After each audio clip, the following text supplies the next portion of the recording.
Fala, fala moçada, espero que esteja tudo bem com vocês. Só lembrando, hein, a aula passada começamos a trabalhar uma região turbulenta do globo aí chamado Oriente Médio. Vimos ali que tem uma variedade de povos, de etnias, de religião e também de conflitos, né, pessoal? Pois é, nós começaremos aí a introduzir vocês aí nesses conflitos a respeito aí dessa região chamada Oriente Médio, ok? Só que essa aula aqui, pessoal, nós dividiremos em duas partes, tá? Nós vamos falar de dois povos que têm uma origem em comum, mas que são grandes inimigos já há praticamente 4 milênios. Sim, 4 milênios. Os árabes e os hebreus. Nessa primeira parte da aula aqui, nós trabalharemos a população árabe, ok? Beleza? Vamos lá então. Só que, moçada, lembra que eu falei para vocês que são duas etnias que têm um passado em comum? Pois é até difícil distinguir, pessoal, onde fica o aspecto histórico e onde fica o aspecto mitológico. Por quê? Porque a única prova, o único documento que se pode ter alguma base quanto à origem desses povos é a Bíblia. Sim, enquanto um documento histórico, certo?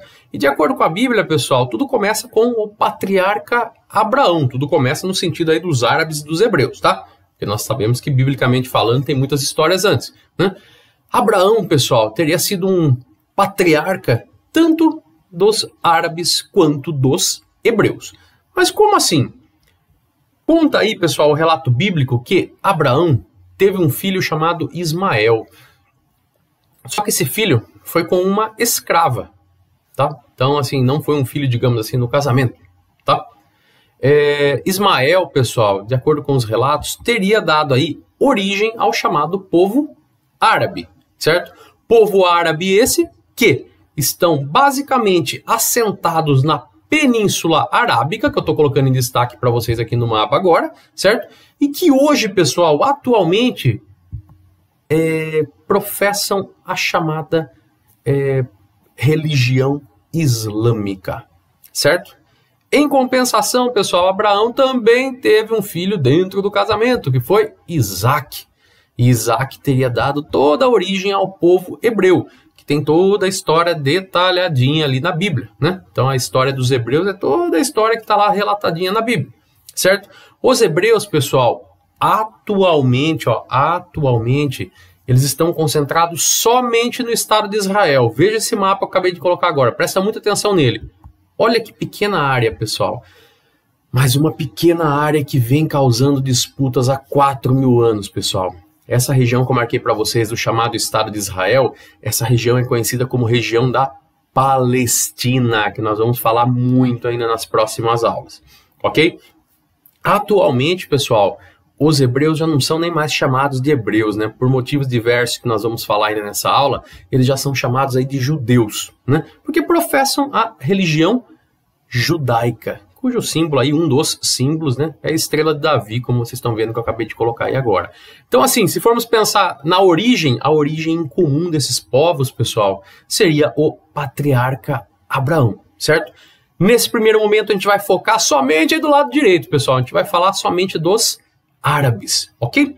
De acordo aí com tradições, pessoal, de acordo aí com documentos históricos, do século XVIII a.C., olha lá, século XVIII, quase 2 milênios antes de Cristo, até século VII depois de Cristo, eles se organizaram, vocês vão ter que recordar, né? Península Arábica, pessoal, clima árido, semiárido, quase não favorece a agricultura, somente próximo daqueles grandes rios, né? O Tigre, o Eufrates, né? A região do Crescente Fértil. É uma região difícil o estabelecimento humano, né? Então, se organizavam de maneira tribal, tá? Tinham vários clãs que disputavam o poder, tinham em comum o quê? Tinham em comum a sua cultura, né? Tinham em comum o idioma, tinham em comum aí tradições, e ao longo desse período, pessoal, eles foram assimilando crenças politeístas, ou seja, esses vários clãs, essas várias tribos acabavam por desenvolver religiões próprias e todas elas com ponto em comum, né? Eram politeístas, acreditavam em muitos deuses, tá? O que eles tinham em comum também, pessoal? O fato de que todos esses clãs, todas essas tribos aí acreditavam ser descendentes de Abraão, o grande pai, né? Viviam aí de pastoreio nômade por causa da região, como eu falei para vocês, e de comércio, via caravana aí de camelos aí entre o deserto. Lembra que nós já falamos, pessoal, que o Oriente Médio é uma área de ligação entre a África, a Ásia e a Europa? Pois é, pessoal, é uma área de ligação, né? E, consequentemente, tinha rivalidade entre eles, né, pessoal? Se você tem uma falta de recursos, os recursos são muito escassos, automaticamente você vai ter uma disputa pelo poder aí local, ok? Pois bem, pessoal, por que o autor coloca século 7 depois de Cristo? O que aconteceu de importante aí? Muita coisa, pessoal. Aparece a figura de Muhammad, mais conhecido por nós aí como Maomé. Maomé, pessoal, de acordo com a tradição, de acordo com os escritos aí do Corão, que nós já vamos falar dele, diz que em 610 depois de Cristo, o anjo Gabriel teria aparecido a Maomé, aquele mesmo anjo Gabriel que avisou para Maria que ela seria mãe de Jesus Cristo, né?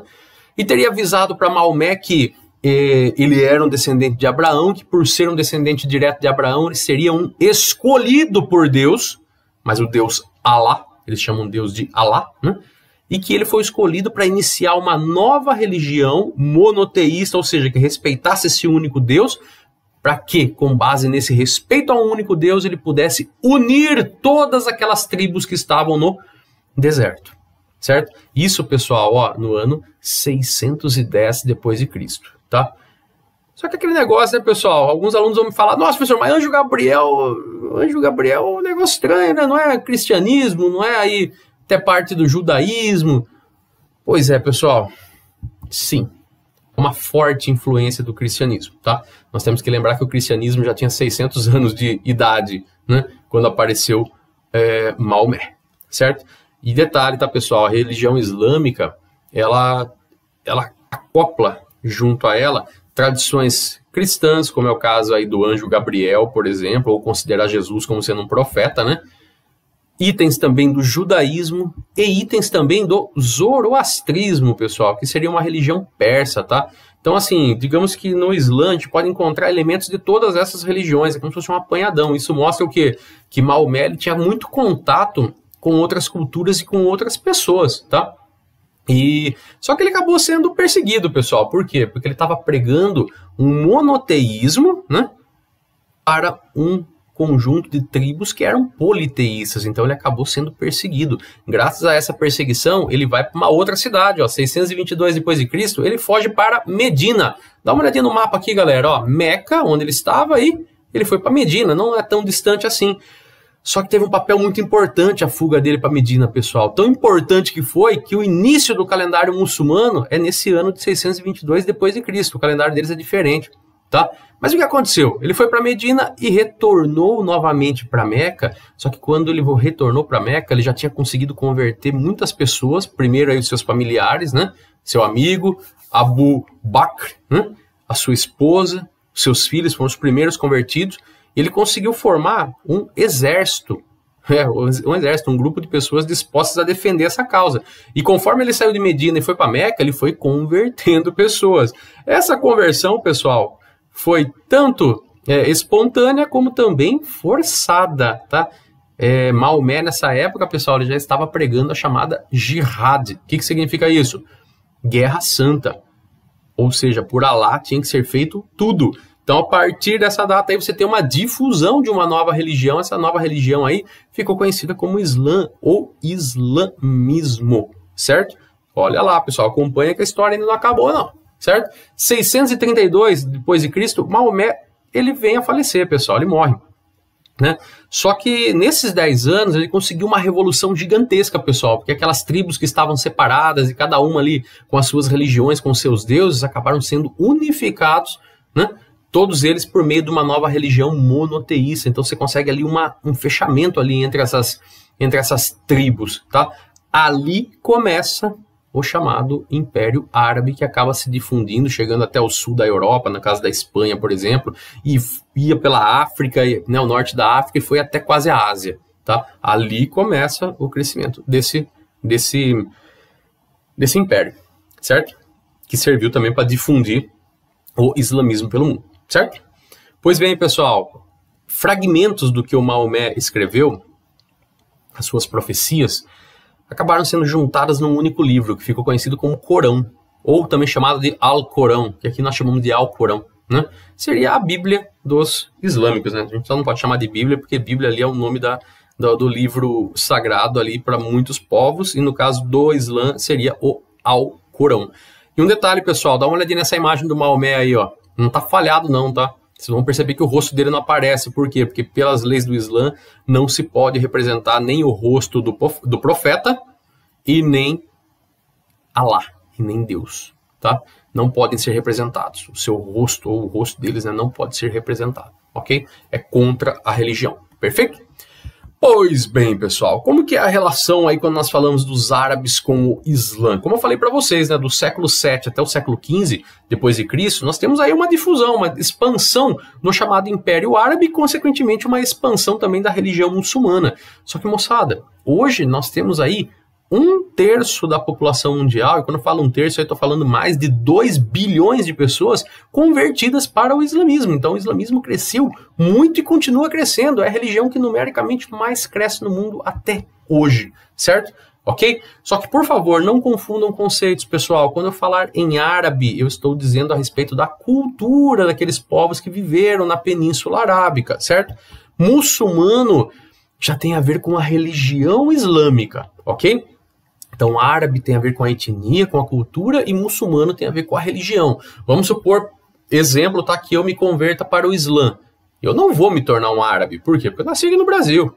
Mas eu vou me tornar um muçulmano. Por quê? Porque eu sou adepto da religião, certo? Então, não confundir a cultura árabe com a religião islâmica. Você tem aí diferenças, tá? Já vai ficar um pouquinho mais claro para vocês. Dá uma olhadinha nesse mapa aqui, pessoal. Esse mapa tem na apostila de vocês, ele é muito legal. Por quê? Ele mostra pra gente o chamado mundo islâmico, ou seja, aqueles países que apresentam ampla maioria aí de islâmicos na sua composição, né? A gente percebe que pega aí o norte da África, a região do Oriente Médio, partindo até mesmo para a Ásia, certo? Ah, mas é importante a região árabe, digamos assim, a Península Arábica? Com certeza, pessoal, é o coração da religião islâmica. Por quê? Porque é nessa região que nós temos a cidade de Meca, onde existe aí a mesquita da Kaaba, né? Que seria ali o templo mais importante para os islâmicos, tá? De acordo com a tradição deles, essa pedra que vocês estão vendo escura, essa pedra preta, seria um templo que foi construído há muitos anos atrás, aliás, esse templo ele foi construído onde anos atrás, milênios atrás, Abraão e o seu filho Ismael, que deu origem aos árabes, teriam também construído um primeiro templo para o grande Deus Alá.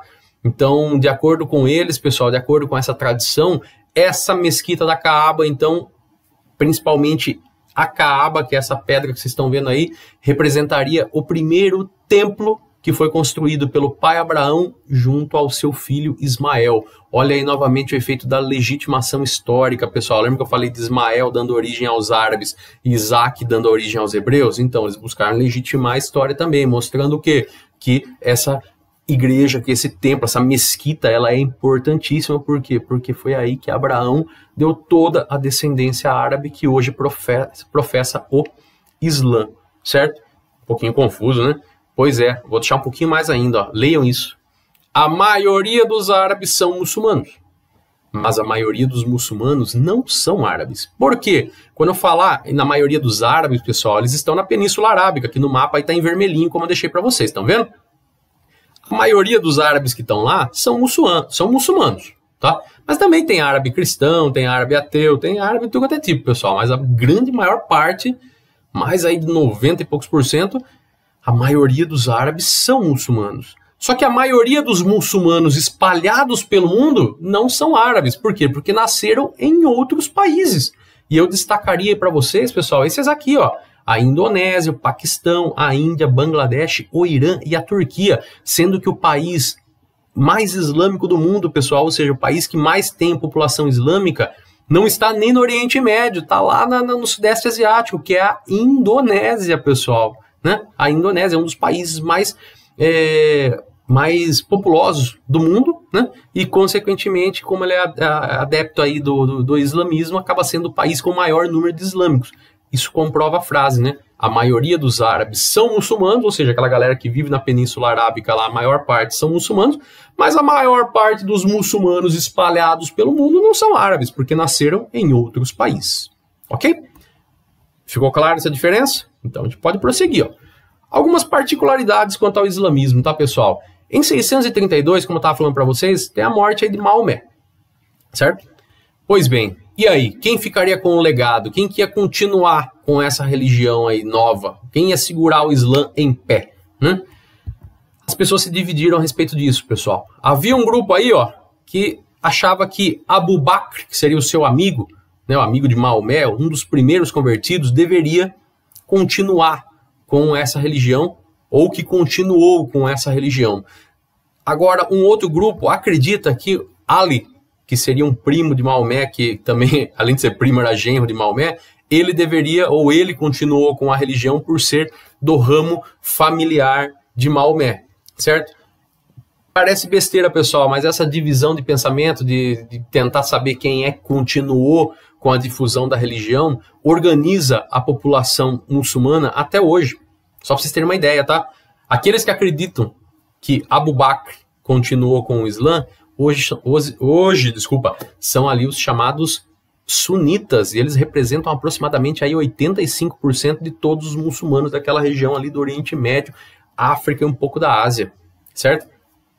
Agora, aqueles que acreditam que o Ali, que seria o genro, né, primo de Maomé, continuou com a religião e teria tido autoridade para isso, são os xiitas, né, que representam aí em torno de 15% dessa população muçulmana, certo? Só para vocês terem uma ideia, vamos geografizar, pessoal. Olha aqui no mapa onde estão os sunitas e onde estão os xiitas. Para falar a verdade para vocês, o único país de maioria xiita representativa que nós temos seria o Irã, que é onde vocês estão vendo essa manchona vermelha aí dos xiitas, tá? No caso dos ibades, pessoal, é só mais uma vertente do Islã, tá? Mas tem pouquíssimos adeptos na região ali de Omã, ali na pontinha da